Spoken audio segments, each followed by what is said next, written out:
Hello my dear student, welcome to my channel Sarvan lecturer. आज का ये वीडियो क्लास 10 इंग्लिश के लिए सबसे ज्यादा इंपॉर्टेंट है। 7 मार्च को आप लोगों का इंग्लिश का पेपर है, 7 मार्च को, और आपकी यूपी बोर्ड 7 मार्च का ये सबसे ज्यादा वायरल पेपर है, बहुत ज्यादा वायरल पेपर है। यूपी में ये हर जिले में आपको देखने को मिलेगा, क्योंकि ये यूपी बोर्ड का सबसे ज्यादा वायरल पेपर है। ठीक है, बहुत ध्यान से समझना, एक एक क्वेश्चन को आप समझ लेना, वायरल पेपर है। ठीक है, बहुत ज्यादा वायरल पेपर है। 817 जेडआई पेपर कोड है, और ये यूपी के हर जिले के स्टूडेंट देख सकते हैं। आप किसी भी जिले से हो, हर जिले के स्टूडेंट ये पूरा पेपर देख के तैयार कर लूं। यहीं से आपके क्वेश्चन आएंगे यूपी बोर्ड में 100%। जो आपका 7 मार्च को यूपी बोर्ड में पेपर है, यहीं से आपका क्वेश्चन आएगा। ठीक है, बहुत ज्यादा वायरल पेपर है 2025 यूपी बोर्ड इंग्लिश के पेपर के लिए। 7 मार्च को पेपर है। अगर आप 6 मार्च की आधी रात को भी ये वीडियो मिल जाता है तो आप सबसे लकी स्टूडेंट हो। और बहुत ध्यान से देख लेना, मैं आपको पूरा सोल्यूशन के साथ समझाऊंगा, एक एक क्वेश्चन का सॉल्यूशन बताऊंगा। इस वीडियो को बहुत ज्यादा ध्यान से देखना। ये वीडियो 1 घंटे के बाद डिलीट हो जाएगी, 1 घंटे के बाद, क्योंकि ये बहुत ज्यादा वायरल पेपर है और बोर्ड वाले डिलीट करा सकते हैं। तो प्लीज आप लोग बहुत अच्छे से समझ लो, मैं आपको बहुत जल्दी समझाऊंगा, टेंशन मत लो। ठीक है, तो चलो इस वीडियो को लाइक शेयर एंड सब्सक्राइब कर देना। रूल नंबर अपना यहां डाल दो 2813-420। ये हमारा हाई स्कूल का रूल नंबर है, हाई स्कूल का। ठीक है, मेरा रूल नंबर है और मेरा नाम है श्रवण गोस्वामी। ठीक है, तो ऐसे आप अपने जो पेपर है उसमें अपना नाम और रूल नंबर डाल देना। ठीक है, जाओ चेक कर लो हमारा कितना नंबर आया था। 2813-420। ठीक है, कितना नंबर आया था। ठीक है, तो जो टाइम रहेगा वो 3 आवर्स 15 मिनट्स, एंड जो मैक्स मार्क्स रहेगा वो 70 नंबर का रहेगा। एक एक क्वेश्चन को समझ लेना, क्योंकि 7 मार्च को जो आप लोगों का पेपर छपेगा ना, यही छपेगा यूपी बोर्ड में, यही पेपर छपेगा। बहुत ध्यान से समझना। ठीक है, देखो नोट जो है, note number first, the first 15 minutes are allotted only for reading the question paper. जो शुरुआत के 15 मिनट होते हैं वो केवल क्वेश्चन पेपर पढ़ने के लिए होता है। सेकंड है, this question paper is divided into 2 section. ये जो क्वेश्चन पेपर है 2 सेक्शन में डिवाइड है, सेक्शन ए और सेक्शन वी। सेक्शन ए जो है contain multiple choice question, section A जो है वो 20 मार्क्स का मल्टीपल चॉइस क्वेश्चन होगा। Candidates have to choose the correct option and fill the OMR sheet, और आपको ओएमआर शीट दी जाएगी और उसमें आपको फिल करना होगा। ठीक है, सेक्शन वी जो रहेगा वो content describe answer type question, और सेक्शन वी जो रहेगा वो आपको बोर्ड एग्जाम में कॉपी दी जाएगी और उसमें आपको डिस्क्राइब करना है। ऑल क्वेश्चंस आर कंपलसरी, सारा क्वेश्चन करना अनिवार्य है। Marks are indicated against question, और सारे क्वेश्चन के सामने 1 मार्क्स का है, 2 मार्क्स का है, 3 मार्क्स का है, 4 मार्क्स का है, 5 मार्क्स का है, 6 मार्क्स का, ये सब लिखा हुआ है। तो अब हम लोग आते हैं डायरेक्टली क्वेश्चन पे, जो आपके यूपी बोर्ड में 7 मार्च को देखने को मिलेगा। अगर नहीं आता क्वेश्चन तो आंसर लिखने का ट्रिक भी बताऊंगा, टेंशन मत लो, ट्रिक भी बताऊंगा। ठीक है, देखो क्वेश्चन नंबर फर्स्ट से 3, ये बहुत ज्यादा वायरल पेपर है, बहुत ज्यादा वायरल पेपर है। जितना क्वेश्चन बता रहा हूं बिल्कुल माइंड को ओपन करके समझ लो। हर एक क्वेश्चन आपको यूपी बोर्ड में देखने को मिलेगा। लिखा हुआ है कि read the following passage carefully and answer the following question जो है that flow choose the correct option. 3 number मिलेगा, एक क्वेश्चन का 1 नंबर, 3 क्वेश्चन आप करोगे 3 नंबर मिल जाएगा। देखो, the last half of my life was spent at one of those painful enough of human history. The last half of my life, मतलब जो मेरे लाइफ का जो आधा हिस्सा है ना, वो मतलब मानव इतिहास के एक बहुत दर्दनाक दौर से गुजरा है। पेनफुल मतलब होता है दर्दनाक दौर से गुजरा है।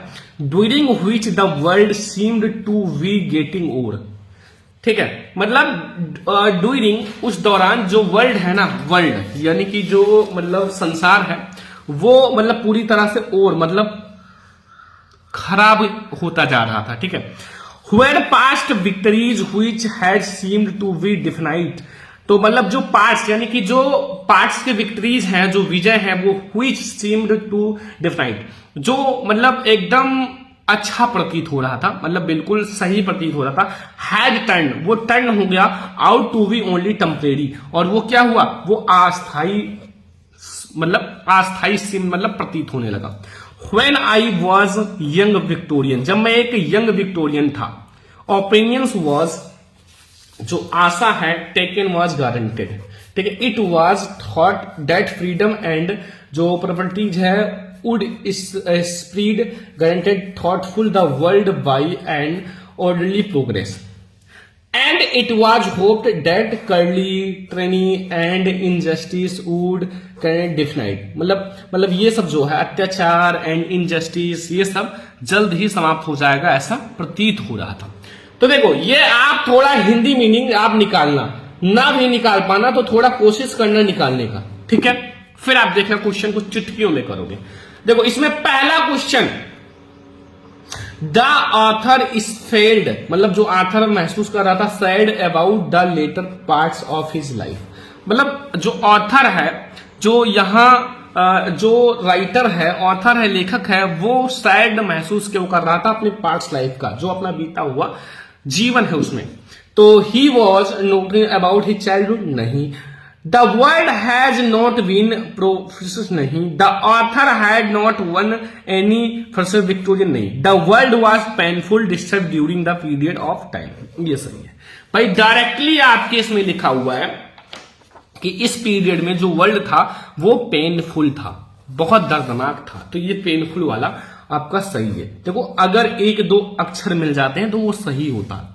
The Victorian of the part, Victorian का पार्ट कैसा था, टेम्परेरी था, क्या था, proved to be temporary events, क्या था, टेम्परेरी था, ठीक है। तो हमारा सी वाला ऑप्शन सही है।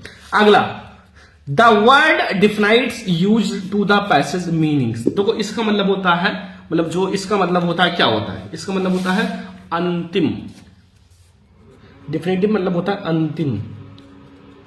तो अब बताओ इसमें अंतिम मतलब क्या होगा, इनकम्प्लीट तो होगा नहीं, टेम्परेरी होगा नहीं, डिफाइंड होगा नहीं, फाइनल। अभी हमारा जो फाइनल होगा ना, फाइनल वही होता है अंतिम। फाइनल क्या होता है, अंतिम, ठीक है। जैसा अभी सेमीफाइनल हुआ, इंडिया जीत गई, अब ऐसा फाइनल होगा तो वही अंतिम हो जाएगा, उसके बाद कोई मैच नहीं होगा, ठीक है। बस यही होता है। तो इस पैसेज से आपका 3 में 3 ऑब्जेक्टिव फिक्स हो गया ना। ये बोर्ड एग्जाम में 7 मार्च को छपेगा, 7 मार्च को छपेगा माय डियर स्टूडेंट। बस तैयारी कर लो, जो जो मैं आपको बता रहा हूं, बस एक दिन आप हमें दे दो, चैनल को सब्सक्राइब करके बेल आइकन को प्रेस कर लो, इंग्लिश का किंग बना देंगे, एक भी क्वेश्चन आप छोड़कर नहीं आओगे। क्वेश्चन नंबर 4 से 8 है, choose the correct option to answer the following, मतलब 5 नंबर मिलेगा। पहला, he drop which car very slowly, के नीचे अंडरलाइन है, डाउन द माउंटेन रोड। अब यहां स्लोली है क्या, SLOWLY, स्लोली क्या है, एडजेक्टिव है, वर्ब है, एडवर्ब है, नाउन है। तो यहां जो स्लोली है ना वो एक एडवर्ब है, क्या है, एक एडवर्ब है, ठीक है। तो 4 में 4 क्वेश्चन समझ में आ गया। 5वां नंबर क्वेश्चन देखो, they actually spend his holidays in mountain. अब यहां आर्टिकल भरना है, 3 आर्टिकल होते, ए एंड द। तो बताओ क्या भरा जाएगा। देखो यहां भरा जाएगा द माउंटेन, माउंटेन के आगे दा लगेगा, एन नहीं लगेगा, ए नहीं लगेगा, नो आर्टिकल नहीं, दा लगेगा। सी वाला ऑप्शन सही है। 5 में 5 ऑब्जेक्टिव समझ में आ गया ना। यूपी बोर्ड एग्जाम में धुआं धुआं उड़ा दो, इंग्लिश के पेपर में धुआं धुआं उड़ा दो, एक भी नंबर छोड़ के नहीं आना। 6 नंबर है, travelling slice my and are mother food of father. इसको आपको रीऑर्डर करना है, रीऑर्डर मतलब पूरा व्यवस्थित करो। अब देखो आपका सबसे पहले क्या होता है, सब्जेक्ट, फिर इज आर एम वाज भी, यानी कि helping verb, is are am was भी, जो भी हेल्पिंग वर्ब, फिर वर्ब होता है, फिर ऑब्जेक्ट होता है, फिर अदर वर्ड। तो ऐसे आप देखो, ये तो फोन आपका पहले क्रिया आ गया, ट्रेवलिंग भी क्रिया आ गया, तो ये नहीं है। अब आ गया my mother and father travelling are fond of, या my mother and father are, हाँ ये सही है, आर पहले आ गया ना हेल्पिंग वर्ब, तो ये वाला सही, क्योंकि हेल्पिंग वर्ब के बाद वर्ब आना चाहिए, इसमें वर्ब पहले आ गया, हेल्पिंग वर्ब बाद में, तो इसलिए हमारा ये भी नहीं सही है। अगला है find out the correct spelling, ये ग्रेट राइटर। शेक्सपियर का स्पेलिंग क्या होता है, शेक्सपियर का स्पेलिंग होता है ये भी वाला, SHAKESPERE, ठीक है। 7 नंबर ऑप्शन का, जो 7 नंबर क्वेश्चन का डी वाला ऑप्शन सही है। ये सारा माय डियर स्टूडेंट 7 मार्च को छपेगा। यूपी बोर्ड में जितना बता रहे हैं बस समझ लो, पढ़ लो, जाओ बोर्ड एग्जाम में धुआं धुआं उड़ा के लाना। 8वां है he went to the market to buy some books, change the present perfect tense. Present perfect में बदलना, परफेक्ट में बदलना है ना, प्रेजेंट परफेक्ट में। तो ही हैज बीन आ गया ना, तो ये प्रेजेंट परफेक्ट कॉन्टिन्यूअस हो गया, ठीक है, तो ये वाला नहीं होगा।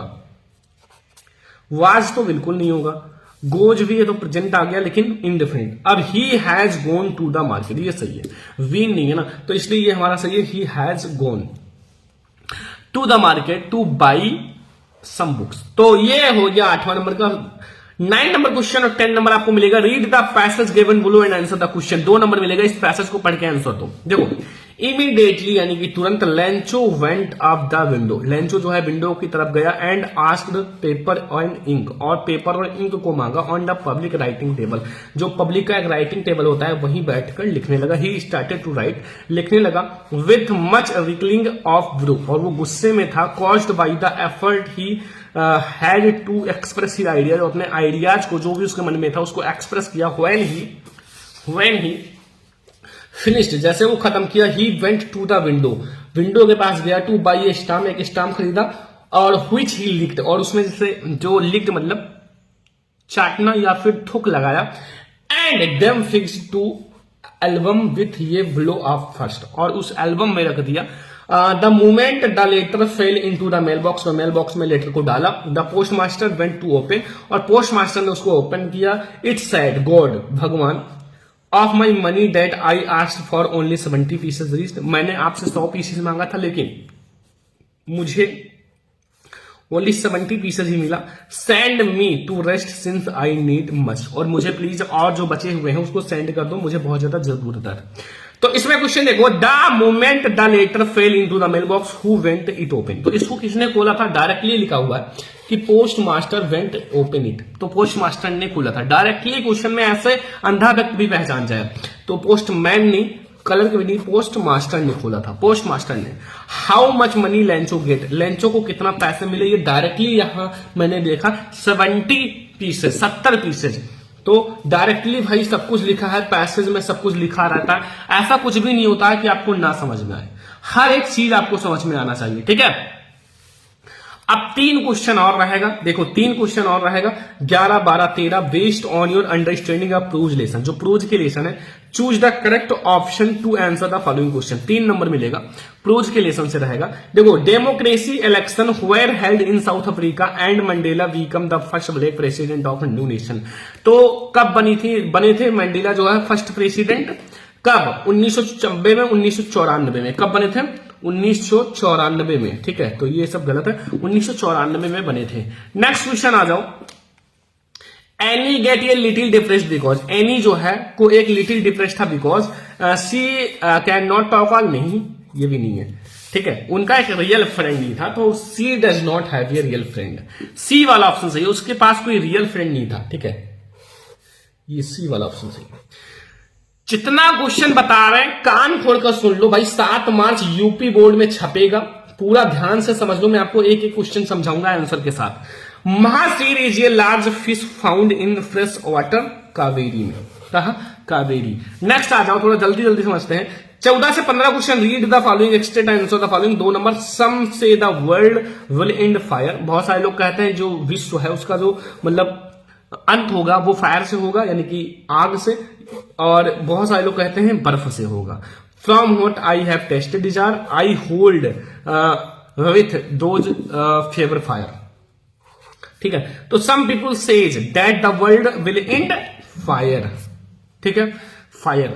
और what is means by hold, hold का मतलब होता है, होल्ड का मतलब ऐसे होल्ड रखना, तो मतलब होल्ड रखने का मतलब एक जगह रोके रहना, तो उसका मतलब होता है सपोर्ट, इसका मीन्स होगा सपोर्ट, मतलब सपोर्ट करना। अब आ जाओ भाई, 16 से 20 तक रहेगा, based on your understanding the lesson in book, जो है विदाउट प्रिंट, जो विदाउट फुट प्रिंट से है, ठीक है, सप्लीमेंट्री से। Choose the correct option, answer the following, 5 number मिलेगा, तो 5 क्वेश्चन का 5 नंबर।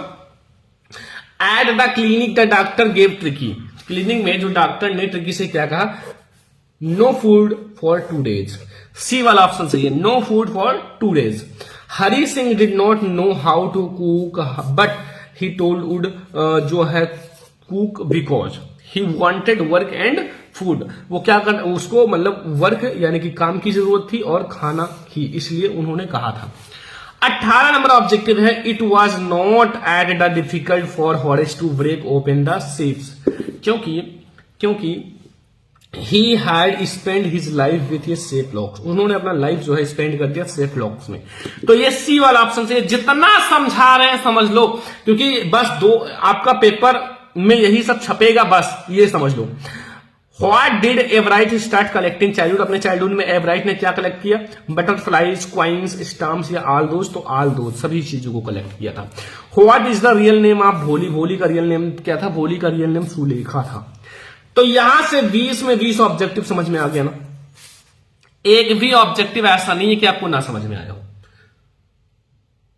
मैंने आपको सारा ऑब्जेक्टिव समझा दिया है, अब आपको समझ में आ ही गया होगा, ठीक है, आ ही गया होगा, ऐसा तो कोई ऑब्जेक्टिव नहीं है कि ना समझ में आए। अब हम लोग आते हैं सेक्शन बी में। सेक्शन बी में क्या होगा, आपको दी जाएगी बोर्ड एग्जाम की कॉपी और उसमें आप बढ़िया से अंडरलाइन करो, प्रश्नोत्तर संख्या डालो जो भी है, या आंसर नंबर, इंग्लिश है तो आंसर नंबर फर्स्ट और लिखना शुरू कर दो आंसर, ठीक है। तो इसमें लिखा हुआ है read the passage carefully and answer the question given below. इसको आप पहले ध्यान से पढ़ो, यही क्वेश्चन आपको 7 मार्क्स देकर जाएगा, एनसीन पैसेज, और बहुत आसान होता है, कुछ भी नहीं होता कि आपको ना समझ में आए। थोड़ा हिंदी मीनिंग निकाला करो, जैसे मैं आपको बताता हूं कैसे निकालोगे। रोबिन हुड एक नाम है, वाज मतलब था, the leader of the company of outlaw, मतलब आउटला, ठीक है। तो वो आउटला कंपनी का क्या था, लीडर था, लीडर मतलब मुख्य था, ठीक है, मुखिया था। हु लिव्ड इन शेयरवुड फॉरेस्ट, और वो जो था वो शेयरवुड फॉरेस्ट में रहता था। हिज नेम्स वाज, ये जो टेरर्स हैं, जो रिच ट्रेवलर्स, जो टेरर्स मतलब डरना, तो जो रिच ट्रेवलर्स हैं वो इनके नाम से डरते थे। But he was loved by poor, लेकिन ये गरीबों को मतलब गरीब लोगों को प्यार भी करते थे। हुम ही सेव्ड फ्रॉम, जो कर्ल लैंडलॉर्ड है, and offence help with money, तो ये जो कर्ल मतलब होता है क्रूर, लैंडलॉर्ड मतलब जो मुखिया, जैसे जो जमींदार लोग होते हैं, ठीक है, उनसे पैसे लेके गरीबों को देते हैं, ठीक है। एंड द शेरिफ, एक शेरिफ इंसान था, of the nearby town was his bitter enemy, तो जो एक शेरिफ नाम का इंसान था, तो वो उसके नगर में रहता था, वो इनका एक इमनी था, इसका शत्रु था, किसका, रॉबिन हुड का। आफ्टर मेनी अटेम्प्ट, बहुत सारे अटेम्प्ट के बाद, टू कैच रॉबिन हुड, मतलब रॉबिन हुड को क्या हुआ, नहीं पकड़ पाया, मतलब नहीं पकड़ पाया, बहुत सारे कोशिश के बाद। The sheriff one day declare किया in the hearing of many people, मतलब बहुत सारे लोगों के, मतलब एक माइक से पूरा घोषणा किया, I am willing to give half of wealth, मैं अपनी संपत्ति का आधा हिस्सा उसे दे दूंगा, to anyone who help to catch Robin Hood, जो रॉबिन हुड को पकड़ के लाएगा या सहायता करेगा। तो ये थोड़ा सा हिंदी मीनिंग, अगर आप 70% भी हिंदी मीनिंग निकाल लेते हो तो आंसर आप चुटकियों में लिखोगे, चुटकियों में। हिंदी मीनिंग के लिए बस टेंस इंपॉर्टेंट है और थोड़ा सा मतलब मीनिंग का अर्थ आना चाहिए बस। देखो क्वेश्चन जैसे who was robin hood, robin hood कौन था और व्हेयर डिड ही लिव, और वो कहां रहता था। तो रॉबिन हुड कौन था, आउटला कंपनी का लीडर था, और वो कहां रहता था, शेरवुड फॉरेस्ट में। तो बहुत आसान है, Robin Hood was the leader of outlaw company, तो वो आउटला कंपनी का लीडर था, और who lived in Sherwood Forest, और वो शेरवुड फॉरेस्ट में रहता था। 2 नंबर मिल गया। क्या है, अगर आप हार्ड है तो इसका मतलब आप पढ़ाई नहीं कर रहे हो, ठीक है, नहीं कर रहे हो पढ़ाई। Who did robin hood help with money, जो रॉबिन हुड था वो किसकी सहायता करता था, रुपए से, तो पुअर व्यक्ति का मतलब गरीबों का। तो robin hood help the poor with money, तो रॉबिन हुड जो था वो गरीब लोगों की सहायता करता था पैसों से। बस तीसरा क्वेश्चन देखो, who was robin hood bitter enemy, जो रॉबिन हुड का था वो बिटर मतलब कट्टर दुश्मन कौन था, तो देखो यही लिखा होगा कहीं, वॉज लव्ड एंड यहां द शेरिफ कौन था, बिटर एनिमी, तो जो शेरिफ था, the sheriff of the nearby town robin hood bitter enemy, तो वो बिटर एनिमी मतलब कट्टर दुश्मन था। अगला क्वेश्चन आ जाओ, एक क्वेश्चन और है कि which words in the passage means make public ऑफेंसली मतलब होता है घोषणा करना, तो वही डिक्लेयर्ड हो जाएगा। The world passage which means the make publicly declare मतलब होता है घोषणा करना या डिक्लेयर करना। तो डिक्लेयर करने का मतलब होता है बिल्कुल डिक्लेयर हो गया कि यही जीतेगा। ठीक है, तो ये हो गया, समझ में आ गया ना? कोई दिक्कत कोई कंफ्यूजन हो तो अभी बता दो। ठीक है, अब देखो एक क्वेश्चन है 22 नंबर। 22 नंबर है, 4 नंबर मिलेगा। देखो 4 नंबर, इसमें आपको right any one of the following, इसमें आपको किसी एक का क्या लिखना है, मतलब क्या लिखना है हमें, लेटर या एप्लीकेशन। तो देखो राइट ये लेटर, ठीक है, ये हमारा मतलब लेटर नहीं है, ये एप्लीकेशन है। क्या है ये? एप्लीकेशन है। ठीक है, तो ये वाला हमारा 22 नंबर में देखो 4 नंबर मिल जाएगा, application. Write an application to your father या brother requesting him send you some money, मतलब 1500 एज यू हैव टू पे, क्या करने के लिए, college fees and make other payments of purchase books. ठीक है, कॉलेज फीस पेमेंट करने के लिए और कुछ बुक परचेज करने। ठीक है, इसलिए अपने भैया से या फिर अपने पिताजी से रिक्वेस्ट करो कि 1500 रुपए हमें पेमेंट कर दें, उस पर आपको एप्लीकेशन लिखना है। 4 नंबर मिल जाएगा। नहीं आता तो राइट ये letter to your friend inviting him attend to the sister या ब्रदर्स मैरिज। तो अब अगर आपको वो नहीं आता तो ये लेटर लिख दो।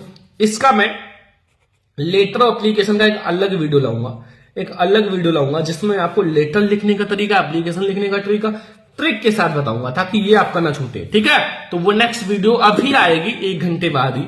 Answer any one of the following 80 से 100 वर्ड्स में आपको देना है। देखो राइट ये report on Diwali celebration in village city in 80 से 100 वर्ड्स। तो आपको आर्टिकल लिखना, ध्यान रखना। Right an article on your importance of taking regular exercise. बहुत आसान है, आपको रेगुलर एक्सरसाइज यानी कि डेली, मतलब डेली एक्सरसाइज करने का महत्व बताना है 60 से 80 वर्ड्स में। नेक्स्ट वीडियो आपका लेटर, एप्लीकेशन और आर्टिकल पर आएगा, तैयार रहना। चैनल को सब्सक्राइब कर लो। मैं आपको कह रहा हूं 1 दिन में मैं आपको इंग्लिश का किंग बना दूंगा, हर एक टॉपिक पढ़ा दूंगा, इंग्लिश में कोई टेंशन नहीं रह जाएगा।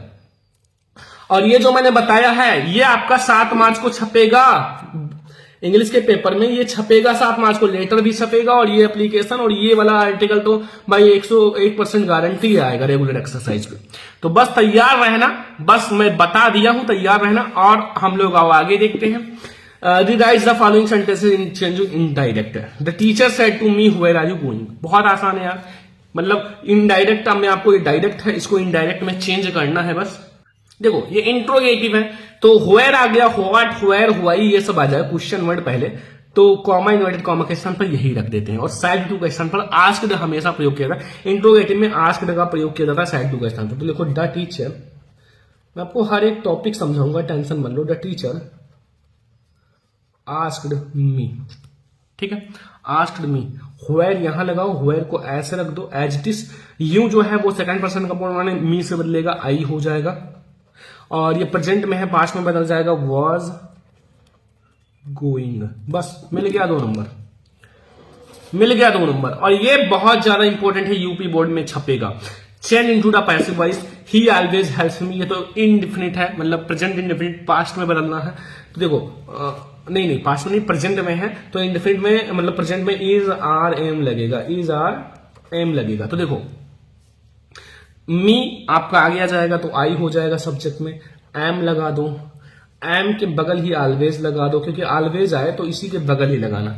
हेल्प का थर्ड फॉर्म हेल्प्ड हो जाएगा, बाई ही का हिम कर लो, हो गया 2 नंबर। ये भी कोई दिक्कत, कोई कंफ्यूजन हुआ नहीं ना? आगे आ जाओ। 2 नंबर पंक्चुएशन का मिलेगा भाई, इंट्रोगेटिव ही आएगा, कॉमा इन्वर्टेड कॉमा सब लगा के अच्छे से कर दो। The teacher said to me do not waste your time. तो ये तो बहुत आसान नहीं है, पर थोड़ा सा देखो, द का टी कैपिटल कर लेना। बहुत सारे बच्चे यहां गलती कर देंगे, टीचर सेड टू मी, और यहां मी कर लो, कॉमा लगाओ, इन्वर्टेड कॉमा। डी का डी कैपिटल कर लो, D do not waste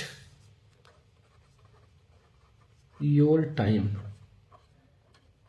full stop लगाओ, कॉमा इन्वर्टेड कॉमा बंद है। ठीक है, हो गया। एक ट्रांसलेशन आएगा 4 नंबर का, जैसे जब मैं स्टेशन पहुंचा तो रेलगाड़ी छूटने ही वाली थी, मैं दौड़कर प्लेटफॉर्म पर गया, वहां पहुंचा ही था कि रेलगाड़ी चल दी।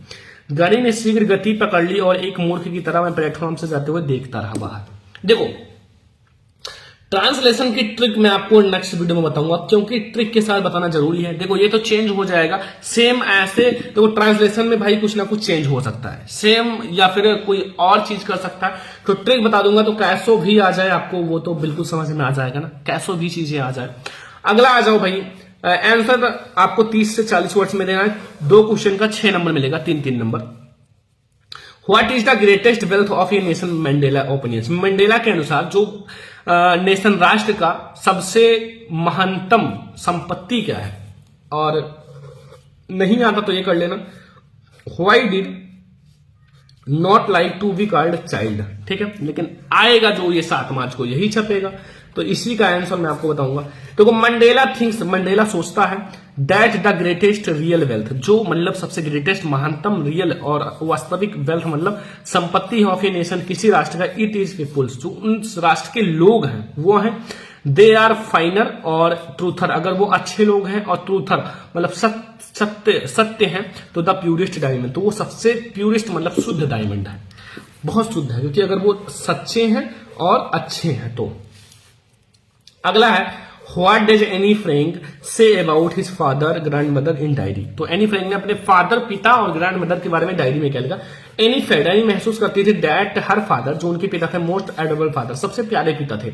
सी हैड एवर नो, ये सभी लोगों को पता था।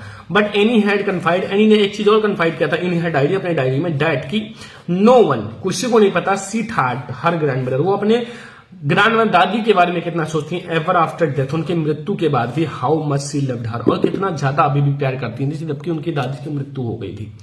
और अगर नहीं आता तो ये लिख देना, ये तो दोनों में से कोई एक करना पड़ेगा। How did the young seagull family celebrate his first flight, उनका यंग सीगल जो पहली उड़ान थी उस पर उनके जो फैमिली वालों ने कैसे सेलिब्रेट किए थे। ठीक है, सेलिब्रेशन किए थे, जश्न मनाए थे। अब 26 नंबर क्वेश्चन है, answer any one of the following 60 words में। तो 2 में से कोई एक का लिखना है। Who was Nelson Mandela, Nelson Mandela कौन थे। What ideas set out for the future of South Africa in इनग्रेशन speech. नहीं आता तो ये वाला कर लेना। Right a character sketch of Lencho, दोनों आएगा बोर्ड एग्जाम में। ठीक है, कैरेक्टर स्केच तो 100% आएगा, और ये वाला तो 110% नहीं, 101, 120, 130% यही आएगा।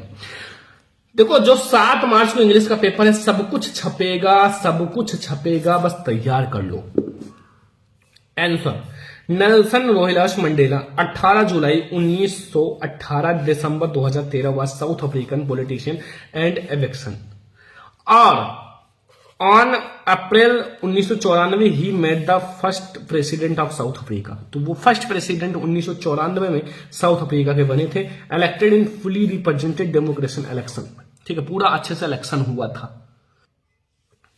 Nelson Mandela set the ideas of liberty people from the bondage of poverty, suffering and depression. He also set the ideas for surety when there would be discrimination supported based on gender or rare organization. मतलब उनको discrimination मतलब भेदभाव ना किया जाए उनके gender पे, यानी कि उनके जेंडर पे और उनके रेयर ऑर्गेनाइजेशन, उनके रंग रूप पे ना भेदभाव किया जाए, बस।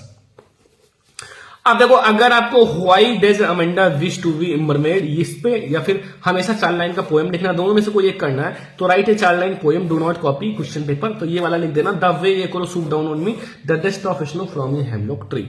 ये लिख देना भैया, 3 नंबर मिल जाएगा। ठीक है, 3 नंबर मिल जाएगा। अब आ जाओ, एक तो आपको सेंट्रल आइडिया लिखना है, तो राइट द सेंट्रल आइडिया, आपको कोई एक पर लिखना है। देखो, मैंने यहां 3 दे रखा है, लिखा है किस पे, लिखा है मैंने किस पे my dear student, fire and ice पे। तो देखो, मैंने 3 तो दे ही रखा है, एक फायर एंड आइस वाला ये 100% आएगा, इसलिए मैंने यहां लिख रखा है 100% आएगा। तो dust of snow, A tiger in the zoo, Amanda, ये तीनों तैयार कर लो, बट ये वाला तो 100% तैयार ही करना है, इसलिए मैं आपको इसका आंसर भी बता देता हूं। Central idea, the poet equates fire with desire, जो पोएट है उसकी तुलना फायर का डिजायर से यानी कि इच्छा से किया है। एंड आइस, आइस की तुलना है यानी कि घृणा से। ठीक है, both of these are growing with humorous speed, ये दोनों जो है बहुत तेजी से प्रोग्रेस कर रहे हैं, बहुत तेजी से बढ़ रहे हैं। It we do not check, अगर मैंने इसको चेक नहीं किया हम लोगों ने, growing the world with perish, तो ये दोनों जो है, जो संसार है उसको विनाश कर देंगे। So we maintain our desire, इसलिए अपने डिजायर को सीमित रखो। एंड लव आवर फॉलोइंग्स, और सभी से प्यार करो, घृणा मत करो। ठीक है, इच्छा को नियंत्रित रखो। बस हो गया सेंट्रल आइडिया। इतना बड़ा सेंट्रल आइडिया लिखो, और भी बना के लिख सकते हो, बट ये मैंने मेनली बताया है इतना। ठीक है, answer any one of the question. 30 से 40 वर्ड्स में 3 नंबर मिलेगा। Who was responsible for the poor condition of dog name tricky. Tricky का इस कंडीशन का रिस्पॉन्सिबल किसको जाता है? तो मिसेस पंपरी जो है tricky owner was responsible for tricky condition. इस कंडीशन का जो श्रेय जाता है वो मिसेस पंपरी को जाता है। सी वॉज ये रिच लेडी, वो एक बहुत अमीर लेडी है। Spend a lot of money on buying expensive food, तो बहुत ज्यादा पैसे इन्वेस्ट करती हैं उनके ट्रिकी के अच्छे अच्छे खानों के लिए। Items of tricky C made him eat and, और वो इतनी सारी अच्छी अच्छी चीजें खाया, खूब खाया, बस वो फॉल डाउन यानी कि बीमार पड़ गया, आलसी हो गया। नहीं आता ये वाले लिख देना, what kinds of thief Hari Singh was. ठीक है, अब यहां आ जाओ, answer any one of the following, 3 number मिलेगा। राइट ये कैरेक्टर स्केच ऑफ अनिल का कैरेक्टर स्केच। अब दोनों में से कोई एक करना है, ये वाला कर सकते हो। Why did Griffin enter in London store और what did he do there. तो पहले हम लोग जो आएगा बोर्ड एग्जाम में वो कर लेते हैं। Anil is kind simple, Anil बहुत दयालु इंसान है, सिंपल है and easy going. He was weak hearted, उसका दिल बहुत बड़ा है। ही treat the narrator nicely, he teach him how to cook, he also teach him how to read और राइट, मतलब खाना बनाना सिखाया, साथ में लिखना पढ़ना सिखाया। The narrator of story boy thief is, ये बॉय थीप, और जो नरेटर है वो एक थीप है, चोर है। ही स्टोल अनिल मनी, और वो अनिल मनी का मतलब अनिल का रुपया भी चुराया था, बट कम बैक, लेकिन वापस आ गया था। अनिल नोन, अनिल को पता था, but he does not react, but उसने कोई रिएक्ट नहीं कहा। ही एक्सपेक्ट द बॉय थीप, और वो एक्सपेक्ट किया बिकॉज क्योंकि ही इज नाउ चेंज, और वो चेंज भी हो गया। Anil change thief to a good lad, और अनिल चेंज होके एक गुड लेड बन गया। अब ये वाला भी कर सकते हो, what would have happened Matilda had not necklace. तो ये वाला दोनों में से कोई एक करना है, बट ये वाला मैंने एक ऐसा क्वेश्चन दिया है जो आपके 7 मार्च पेपर में 100% आएगा। ये मैंने एक्स्ट्रा क्वेश्चन दिया है, तो ये मैंने आपको पूरा सॉल्यूशन समझा दिया 70 में 70 नंबर का। और ये 7 मार्च यूपी बोर्ड एग्जाम के पेपर में 100% छपेगा। पूरा तैयार कर लेना, जितना मैंने बताया पूरा तैयार कर लेना। ठीक है, ये सब बहुत ज्यादा इंपॉर्टेंट क्वेश्चन है यूपी बोर्ड एग्जाम के लिए, ये सब आपको तैयार करके जाना है, बोर्ड एग्जाम में छाप कराना है। ठीक है, और दिखाना है सरवण लेक्चरर की पावर। ठीक है, ये सारे क्वेश्चन बहुत ज्यादा इंपॉर्टेंट है। इंग्लिश का बहुत ज्यादा वायरल पेपर मैंने आपको समझा दिया। इस वीडियो को ज्यादा से ज्यादा लाइक करना, शेयर करना, चैनल पे आना, सब्सक्राइब भी करना। चलो हम लोग मिलते हैं नेक्स्ट इंपॉर्टेंट वीडियो में, तब तक के लिए जय हिंद।